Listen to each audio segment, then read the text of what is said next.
Hoje a gente analisa 4 tipos de perdas: L1, L2, L3 e L4. Para cada uma dessas perdas, a gente tem que definir os componentes de risco de cada uma dessas perdas, para poder estar fazendo a análise de risco.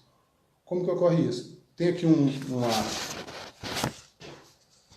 aqui só para poder deixar vocês, só para poder vocês visualizarem. Hoje em dia você tem, como eu disse, risco de perda de vida humana, risco de perda de serviço ao público, risco de perda de patrimônio cultural e risco de perda de valor econômico. Então você tem que calcular esses 4 riscos e suas componentes de risco que estão aqui. Entendeu? Tá claro? São essas as componentes de risco. Esses riscos aqui que a gente tem que calcular. Dentre esses tipos de perdas, L1, L2, L3, L4, a L4, a única que não é obrigatória é a L4, o tipo de risco de perda L4. Ele é um tipo de perda de valor econômico. Ele fica a critério do projetista ou o cliente, em comum acordo, porque isso envolve os custos dos equipamentos de edificação, da edificação em si. Então, ele não é uma perda, um risco obrigatório. Mas os outros 3, sim. Os outros 3, riscos de perda de vida, de serviço ao público e patrimônio cultural. Certo? Mas é importante saber também fazer, porque pode ser necessário fazer análise de risco de perda econômica. Então, voltando para esse quadro nosso aqui.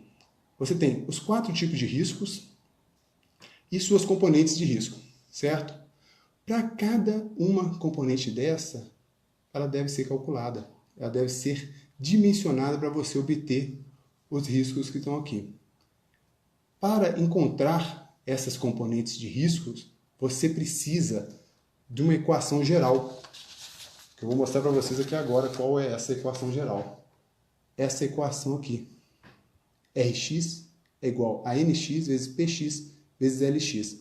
O que é Rx? Só para entender, vamos voltar aqui. Está vendo Ra igual a 1? Esse é o Rx.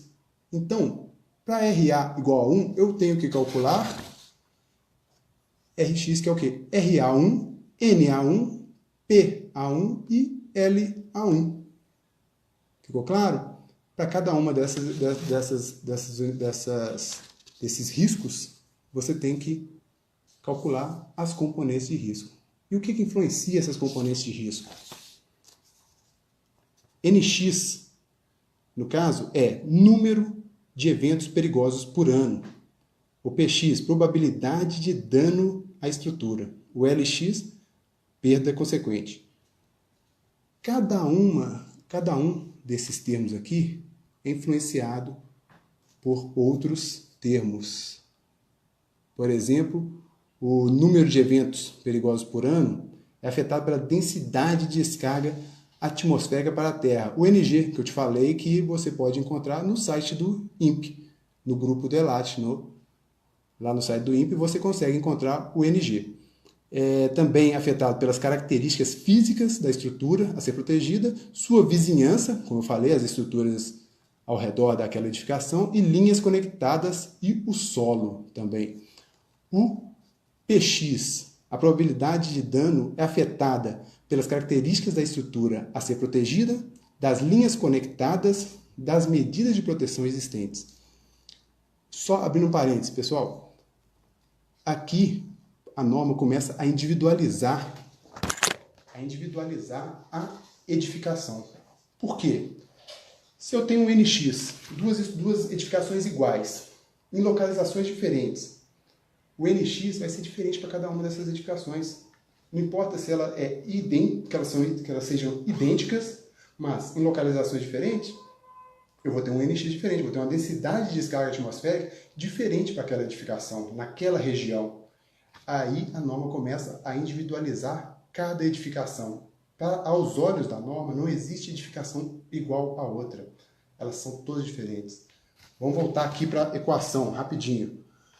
Px, como eu tinha dito, a probabilidade de dano afetada pelas características da estrutura a ser protegida, das linhas conectadas e das medidas de proteção existentes. Se eu tenho, vamos imaginar, duas edificações idênticas, mas a linha que adentra essas edificações, uma é aérea, a outra é enterrada. O risco é diferente, muda, não é o mesmo risco.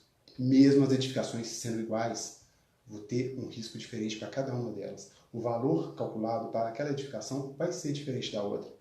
Mais uma vez, o que eu estou falando, a norma, ela individualiza cada uma das edificações. No caso agora de LX, que é a perda, né, consequente, né, é afetada pelo uso para o qual a estrutura foi projetada, a frequência das pessoas, tipo de serviço fornecido ao público, valor dos bens afetados pelos danos e as medidas providenciadas para limitar, aí está errado, tá, limitar a quantidade de perdas. LX, então, o que fala LX? A quantidade de pessoas que frequentam aquela edificação. Repetindo, duas edificações idênticas, escritórios parecidos, quantidade de equipamentos, os mesmos tipos de equipamentos, mesmas características. Numa eu tenho 100 pessoas trabalhando, no outro eu tenho 50. Riscos diferentes. Quantidade de pessoas expostas ao risco. Isso gera diferença na análise de risco. Então você não consegue fazer uma análise de risco, não pode considerar que fez para um, para outro vai ser igual, vai ser a mesma coisa. Você não consegue considerar isso, por causa justamente que eu tenho 50 pessoas numa edificação e 100 pessoas na outra. Eu tenho quantidade de pessoas diferentes. Uma outra coisa que ainda pode ocorrer é o quê? Se eu tenho uma edificação com 100 pessoas e essa edificação for dividida em duas zonas de riscos diferentes, eu posso ter uma quantidade de pessoas exposta a uma zona de risco 1 e uma outra quantidade de pessoas expostas à zona de risco 2. Uma dessas zonas pode gerar um risco maior do que a outra. Novamente, vai individualizando cada estrutura. As estruturas não são idênticas. Gente, feito isso, depois de determinar as componentes de risco, você adquiriu